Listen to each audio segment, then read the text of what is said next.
मी और काजू मैम, क्या हाल चाल है आप सभी की? उम्मीद करती हूँ बहुत ज्यादा अच्छी होंगी। तो आज मैं कुछ भी नहीं लिखने वाली हूँ बोर्ड पर, क्योंकि मैं आपको पढ़ाना नहीं चाहती, ऐसा आपको लगता होगा, लेकिन मैं आपको बहुत अच्छी चीज बताने वाली हूँ। केवल डायग्राम की हेल्प से आप कैसे बायोलॉजी के क्वेश्चंस बना सकते हो, कैसे केवल डायग्राम को देखकर हम समझ सकते हैं इसका कॉन्सेप्ट कैसा है, वो मैं आपको बताती हूँ। आज मैं आपको डायग्राम्स की इंपॉर्टेंस बताने वाली हूँ। सो डायग्राम्स बने बनाए हमारे पास, इनफैक्ट आपको डायग्राम कैसे पढ़ने चाहिए वो भी मैं आज आपको इस क्लास में बताने वाली हूँ। सो महज 10 मिनट में क्लास 9 के सारे इंपॉर्टेंट डायग्राम्स जो आपके प्री बोर्ड्स में आने वाले हैं वो मैं आपको आज बताने वाली हूँ। तो सबसे पहले आज मैं आप लोगों से बात करूंगी आपका मेरा सबसे favourite diagram, that is animal cell and plant cell. तो प्रोकैरियोट और यूकैरियोट तो बहुत अरसे से हम पढ़ते आ रहे हैं, सभी को पता है प्रोकैरियोट में क्या होता है, यूकैरियोट में क्या होता है। लेकिन आज जो मेरा कंसर्न है वो है आपका एनिमल सेल और प्लांट सेल का डायग्राम अगर बनाने के लिए आ जाए, जो कि दोनों यूकैरियोट्स में आते हैं। प्रोकैरियोट में न्यूक्लियस नहीं होता, सेल ऑर्गेनली नहीं होती, सेल मेम्ब्रेन नहीं होती, कुछ नहीं होती, लेकिन हमारे से ज्यादा क्वेश्चन पूछने के लिए आते हैं यूकैरियोटिक सेल से। तो यूकैरियोटिक बेसिकली दो पार्ट्स में डिवाइड हो चुका है। First is your plant cell and second one is your animal cell. So what is the difference between two? कैसे अंतर पता लगाओगे? तो प्लांट सेल का डायग्राम अगर बनाने के लिए आता है तो सिंपल एक स्क्वायर खींचिए और आप डायग्राम से बता सकते हैं कैसे।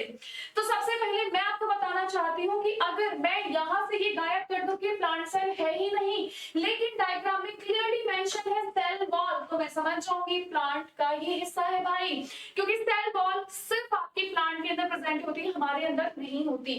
लेकिन जितने भी जिंदा चीजें हैं सभी के अंदर सेल मेम्ब्रेन प्रेजेंट होती है। यानी एनिमल सेल की फर्स्ट लेयर सेल मेम्ब्रेन होती है, जबकि प्लांट की पहली मेम्ब्रेन सेल वॉल होती है। सिमिलैरिटीज देख लेते हैं। भाई के पास भी माइटोकॉन्ड्रिया होता है, हमारे पास भी माइटोकॉन्ड्रिया होता है। भाई के पास भी आप लोगों का न्यूक्लियस होता है, हमारे पास भी न्यूक्लियस होता है। भाई के पास क्लोरोप्लास्ट है, हमारे पास क्लोरोप्लास्ट बिल्कुल नहीं है। यानी आप महज डायग्राम देखकर बता सकते हैं क्या डिफरेंसेस हैं हमारे अंदर और प्लांट्स के अंदर। इनके पास सेल मेम्ब्रेन होती है, हमारे पास भी सेल मेम्ब्रेन होती है, बिल्कुल होती है भाई। न्यूक्लियस इनके पास भी था, हमारे पास भी है। कमाल की बात, इनके पास लार्ज वैक्यूल होता है और हमारे पास बहुत छोटा सा वैक्यूल होता है, लेकिन वैक्यूल तो होता है, ये बात भी आप ध्यान रखिएगा। ठीक है, इनके पास भी माइटोकॉन्ड्रिया है तो माइटोकॉन्ड्रिया हमारे पास भी है। तो क्लियरली मैं आपको बताना चाहती हूँ कि अगर आपके एग्जामिनर आपसे इस टाइप के सवाल पूछने के लिए ये भी आपको मेंशन ना करें, ये भी आपको मेंशन ना करें, स्टिल आपको बोल दें कि भाई बताओ कौन सा सेल है, तो आप फटाफट बता देना सेल वॉल है, तो भैया एनिमल सेल तो नहीं होने वाला है, प्लांट सेल ही होने वाला है। क्लोरोप्लास्ट हमारे अंदर नहीं है, लेकिन क्लोरोप्लास्ट आपके प्लांट्स के अंदर है। तो आपको क्लियरली हर एक चीज का शक्ल और डायग्राम को सिंप्लीफाइड आप कैसे बना सकते हो, ये चीज आप ध्यान में रखिएगा। बहुत जल्दी मैं आपको एक सेशन देने वाली हूँ जहां पर मैं आपको खुद से डायग्राम प्रैक्टिस करवाने वाली हूँ। तो आज ये क्योंकि छोटा सा सेशन है, महज 10 मिनट के अंदर अंदर ये सारी चीजें होने वाली हैं, तो डायग्राम आज तो हम ड्रॉ करने वाले नहीं हैं, लेकिन बहुत जल्दी डायग्राम प्रैक्टिस सेशन आप लोगों के लिए आने वाला है। मूविंग टुवर्ड्स नेक्स्ट डायग्राम, बहुत ही बढ़िया। अगर कोई आपको इन तीन चीजों को डिफरेंशिएट करने के लिए बोले तो कैसे करोगे? मैं तो डायग्राम के बेसिस पे कर दूंगी। जैसे पैरेन्काइमा पतली दीवारें होती हैं और इंटरसेलुलर स्पेस प्रेजेंट होता है, मुझे कैसे पता? डायग्राम की हेल्प से। पैरेन्काइमा, कॉलेनकाइमा, स्क्लेरेन्काइमा किस चीज का हिस्सा है? आप सभी को कमेंट बॉक्स में जरूर बताना है। जो सबसे पहले आंसर बताएगा उसे चॉकलेट मिलेगी मेरी तरफ से। मूविंग टुवर्ड्स सेकंड हमारे पास क्या है? कॉलेनकाइमा। बहुत मोटी दीवारें हैं और बिल्कुल भी सेलुलर स्पेस देखने के लिए नहीं मिल रहा है, सेलुलर स्पेस है ही नहीं। स्क्लेरेन्काइमा बहुत देखना डरावनी दीवारें लग रही है, डेड सेल वॉल होता है इसमें। कैसा सेल वॉल होता है? डेड। कमाल की बात क्या है, पैरेन्काइमा और कॉलेनकाइमा दोनों लिविंग है, जबकि स्क्लेरेन्काइमा आपका डेड है। तो आप स्ट्रक्चर देखकर इन सब के बारे में बता सकते हो। मान लो मुझे पैरेन्काइमा आता ही नहीं है, मुझे लिखना ही नहीं समझ आता, लेकिन मैं फिर भी पैरेन्काइमा के स्पेसेस देखकर बता सकती हूँ कि पैरेन्काइमा में स्पेसेस प्रेजेंट हैं, यानी इसकी दीवारें पतली हैं। पतली दीवारों में अक्सर स्पेसेस पाए जाते हैं, कहां पर मिलती है भाई? फ्रूट्स की अपर लेयर में। अगर आपसे कोई कॉलेनकाइमा के बारे में बात करे तो स्पेस नहीं है ना, यानी पैरेन्काइमा के कंपैरिजन में कुछ तो ज्यादा होना चाहिए इसके सेल वॉल में। कहां पाई जाएंगी? छोटे छोटे पत्तों में। स्क्लेरेंकाइमा।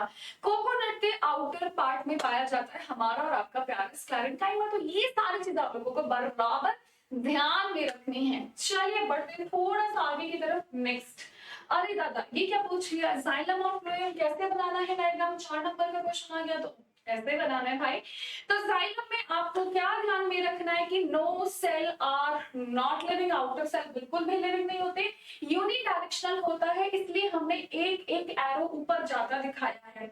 नीचे से ऊपर की तरफ वाटर जा रहा है, यूनिडायरेक्शनल होता है, सिंगल एरो दिखाया है। तो डायग्राम की मदद से कोई भी बता सकता है कि वाटर मिनरल जा रहा है, no and cell wall between cell, one way यानी यूनिडायरेक्शनल, बाहर की तरफ कुछ भी जिंदा नहीं है, सब खत्म है भाई, समर हुआ है। Moving towards phloem, cell living होते हैं लेकिन सपोर्ट की जरूरत होती है, दो कोनों ऊपर की तरफ भी जा रहे हैं नीचे की तरफ भी आ रहे हैं, यानी बायडायरेक्शनल है। यानी कैसा है आप लोगों का बायडायरेक्शनल है। एंड वॉल को हम सीम प्लेट के नाम से जान रहे हैं। प्लेट्स दिख रही है ना रखी हुई, ऐसा नहीं लग रहा मोमोज रखे हो प्लेट्स में, वही लग रहा था मुझे, बट ऐसा है नहीं। तो आप ध्यान रखना कि आप बहुत आसानी से डायग्राम्स की हेल्प से अपना आंसर कैसे फ्रेम कर सकते हो। Answer framing is very important, answer framing is very very very very important. Xylem और फ्लोएम में बेसिक डिफरेंस क्या होते हैं आप समझ जाइएगा। डायरेक्शन देखकर आप बता दीजिएगा। प्लेट्स रखी हुई है मोमोज से भरी, वो भी आपको दिख रही होगी। किस चीज का कंडक्शन हो रहा है वो भी आपको लिखना आना चाहिए। So one of my favourite is neuron. Neuron basically क्या होता है, आप लोगों का कनेक्टिव टिश्यू होता है। यहाँ पर अगर मैं आप लोगों से बात करूं, this is your and this is mine, प्यारा सा न्यूरॉन का स्ट्रक्चर। ऐसे आपने फटाफट से न्यूरॉन बना दिया, ठीक है, इसको ऐसे लेबल कर दिया। So this is the diagram. अब आप यहाँ पर देखोगे कि भाई ये आपका एक्सन पार्ट है, ये क्या है आप लोगों का डेंड्राइट है, ये क्या है आप लोगों का सेल बॉडी है, ये वाला पार्ट क्या है भाई आपका एक्सन है। लेकिन मैं यहाँ पर एक चीज देख पा रही हूँ कि कॉन्टिन्यूस तो है ही नहीं भाई, लेयर तो एक जैसी होनी चाहिए थी, बट लेयर तो एक जैसी है नहीं, तो क्या हो रहा है भाई यहाँ पर। तो यहाँ पर है आप लोगों का node of Ranvier. Node of Ranvier का मतलब क्या होता है, नोड ऑफ रेनवियर का सिर्फ एक ही मतलब होता है कि जब आपकी एक्सन की मिलेनियन शीट, एक्सन के चारों तरफ मिलेनियन शीट प्रेजेंट करती है, वो डिसकंटीन्यूअस होती है, उस डिसकंटीन्यूअस पॉइंट को हम नोड ऑफ रेनवियर के नाम से जानते हैं। लास्ट में आपकी नर्व एंडिंग होती है, एक न्यूरॉन दूसरा न्यूरॉन दूसरा तीसरा तीसरा, इनकी पूरी सीक्वेंस होती है, पूरा का पूरा झुंड होता है। दो न्यूरॉन के बीच के स्पेस को हम साइनेप्स के नाम से जानते हैं गाइस। तो आप इन बेसिक पॉइंट्स को ध्यान रखना while framing your answers. Most important जो चीज मैं आपको बताना चाहती हूँ कि जब कभी भी आप डायग्राम प्रैक्टिस करते हैं, जब कभी भी आप क्या करते हैं मेरे प्यारे दोस्तों, डायग्राम प्रैक्टिस करते हैं, तो डायग्राम की 3 खास बात होती है कि एक तो आप लोगों को उसको परफेक्टली लेबल करना होता है, लेबलिंग के साथ आपको उनके फंक्शन पता होने चाहिए, और ये last but not the least location आपको सबसे पहले पता होनी चाहिए। लोकेशन नहीं पता होगी तो परफेक्टली लेबलिंग नहीं कर पाओगे, परफेक्टली लेबलिंग नहीं कर पाए तो भाई आपको नहीं समझ आने वाला इसका फंक्शन क्या है। तो 5-6 चीजें आपको अपने दिमाग में अक्सर बैठा के रखनी है जब कभी भी आप क्वेश्चन आंसर सॉल्व कर रहे हो।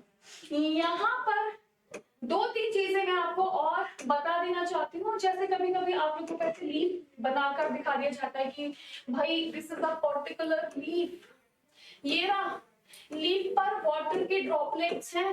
अब बताओ कौन सा फिनोमिना है, ये आपका पत्ता है, पत्ते पर हम पानी की ड्रॉपलेट्स देख रहे हैं, पत्ते पर हम क्या देख रहे हैं मेरे बच्चों, पानी की ड्रॉपलेट्स। बताओ कौन सा फिनोमिना है। मैं तो सोचती रह जाऊंगी क्या है, लेकिन मैंने क्योंकि पत्ते के बारे में पढ़ा था कि पत्ते के ऊपर होते हैं स्टोमेटा, लीफ के पास होते हैं स्टोमेटा, स्टोमेटा गैसेस एक्सचेंज भी करता है तो पानी भी बाहर निकालता है, जितना भी एक्स्ट्रा पानी होता है। इस प्रोसेस को हमने बोला है transpiration.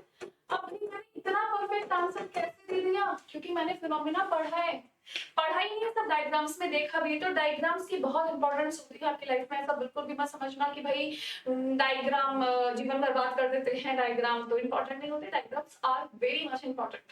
So guys thank you so much for being so patient in my class. अच्छे से पढ़िए, रिवीजन करिए, एकदम छोड़ना है पेपर को यार। Thank you so much. और जितने स्टूडेंट्स नए हैं ऐसे इंपॉर्टेंट और इंटरेस्टिंग फैक्ट के लिए चैनल सब्सक्राइब करना बिल्कुल ना भूलें। जय हिंद, नमस्ते। An Academy. Let's crack it.